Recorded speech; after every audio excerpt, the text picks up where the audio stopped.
सांगलीच्या जागेवरून महाविकास आघाडीत सुरुवातीपासूनच वाद रंगला। सांगलीची जागा ठाकरे गटाच्या वाट्याला गेल्यानं काँग्रेसनं नाराजी व्यक्त केली।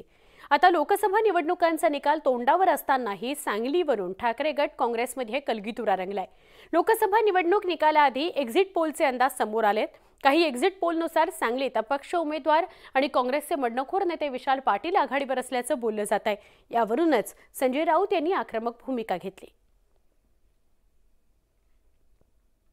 आम्हाला माहिती आहे महाराष्ट्रात काय होत आहे, विदर्भात काय निकाल लागतात, पश्चिम महाराष्ट्रात काय निकाल लागतात, कोणता अपक्ष जिंकतोय, का जिंकतोय हे आम्हाला माहिती आहे। सांगलीवरून बोलताय का? नाही, मी सांगतोय त्याच्यावर नंतर बोलेन।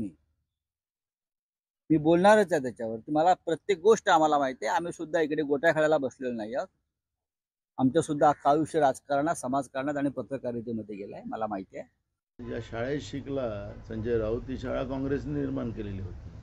त्याच्या गावात पिण्याचं पाणी, दवाखाना, त्याचा बाळातपणचा दवाखाना झालं ते काँग्रेसने निर्माण केलेलं होतं। आणि बाबासाहेब आंबेडकरांचं संविधान टिकवण्याचं कामही काँग्रेसनेच केलेलं आहे। त्यामुळे मी त्यांच्यावर काय प्रतिक्रिया द्यावी। संजय राऊत अतिविद्वान आहे आणि कालच ते लंडनहून आलेले आहेत, त्यामुळे अजून तिथून काय जास्त शिकून आले मला माहिती नाही। 70 वर्षाचे मी पण गोट्या खेळायला नाही बसलेले आहेत राजकारणामध्ये। सगळेजण राजकारण करायलाच आलेले आहेत।